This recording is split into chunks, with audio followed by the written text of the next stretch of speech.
امریکہ میں پہلا صدارتی مباحثہ نئے قواعد کے تحت پہلی بار صدارتی مباحثے میں حاضرین شریک نہیں۔ صدر جو بائیڈن اور سابق صدر ڈونلڈ ٹرمپ کے ایک دوسرے پر شدید لفظی گولہ باری۔ جو بائیڈن نے کہا کہ صدارت سنبھالی تو معیشت بہت خراب تھی۔ ٹرمپ کے ٹیکس چھوٹ سے صرف امیروں کو فائدہ پہنچا۔ ٹرمپ مجرم ہے، اس سے ووٹ امریکی جمہوریت کے خلاف ووٹ ہوگا۔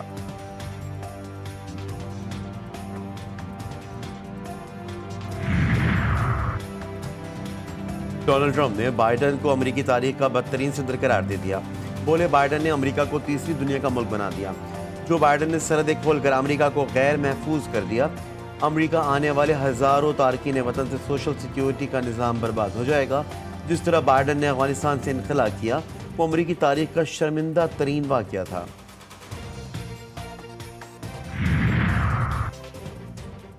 پاکستان میں اظہار رائے کی آزادی اور پرامن اجتماع کے حقوق کا احترام کیا جائے۔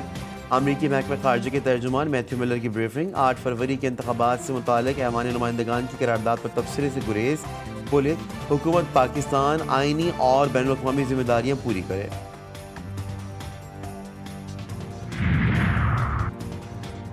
Omar Ayub P T I کے سیکرٹری جنرل کے عہدے سے مستعفی۔ بانی پی ٹی آئی کو لکھا گیا خط سوشل میڈیا پر شیئر کر دیا۔ عمر ایوب نے کہا استعفیٰ قبول کرنے پر بانی پی ٹی آئی کا مشکور ہوں۔ بیرسٹر گوہر اور سینیٹر شبلی فراز کے ذریعے بانی پی ٹی آئی کو پیغام بھیجا تھا۔ پاکستان کے سب سے بڑی سیاسی جماعت کے سیکرٹری جنرل کی حیثیت سے خدمت کا موقع دیا گیا۔ بانی پی ٹی آئی کی ہدایت کے مطابق آنے والے چند دنوں میں پی ٹی آئی کے تنظیمی ڈھانچے میں مزید تبدیلیاں کی جائیں گی۔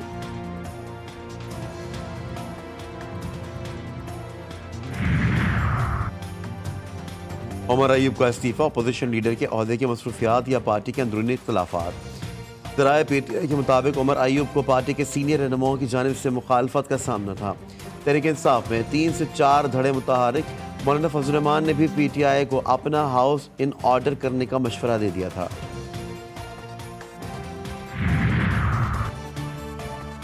پھر افضل مروت کا عمر ایوب کے عہدہ چھوڑنے کے دانشمندانہ فیصلے کا خیر مقدم۔ شبلی فراز سے بھی مستعفی ہونے کا مطالبہ کر دیا۔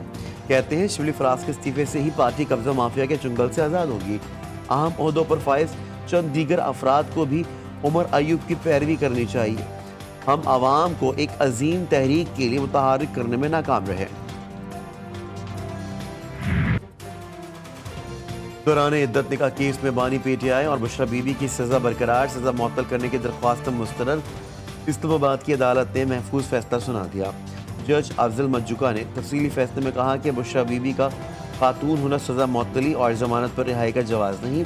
پی ٹی آئی کا عدت نکاح کیس کا فیصلہ اسلام آباد ہائی کورٹ میں چیلنج کرنے کا اعلان۔ رہنما P T I Hamid Khan کی جی ٹی وی نیوز کے پروگرام جی فور غریدہ میں گفتگو۔ حامد خان بولے دوران عدت نکاح کیس کا ٹرائل مناسب طریقے سے نہیں کیا گیا، جلدی میں ٹرائل نمٹایا گیا۔ 9 مئی پر صوبائی حکومت تحقیقات کروا سکتی ہے۔ سپریم کورٹ نے بھی 9 مئی کے حوالے سے کوئی کارروائی نہیں کی۔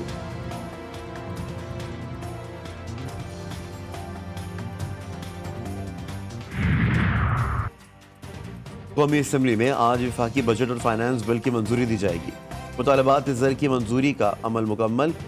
40 وزارتوں، ڈویژنوں اور اداروں کے 8,883 ارب روپے سے زائد کے مطالبات زر منظوری کٹوتی کے لیے اپوزیشن کے تمام تحاریک مسترد کر دی گئیں۔ عوام پر پیٹرول بم گرانے کی تیاری۔ 1 جولائی سے پیٹرول کی قیمتیں 7.54 روپے فی لیٹر اور ہائی سپیڈ ڈیزل کی قیمتیں 9.84 روپے فی لیٹر اضافے کا امکان۔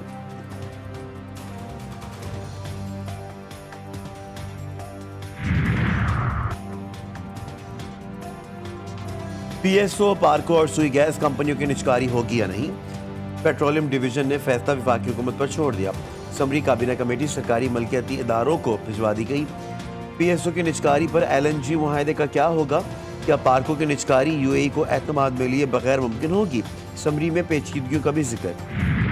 ملک کے بالائی علاقوں میں بادلوں کے ڈیرے۔ آج کشمیر، شمال مشرقی پنجاب، خطہ پوٹھوہار، اسلام آباد، بالائی کے پی کے گرج چمک کے ساتھ بارش کا امکان۔ جنوب مشرقی سندھ اور جنوبی بلوچستان میں بھی بادل کہیں کہیں رنگ جمائیں گے۔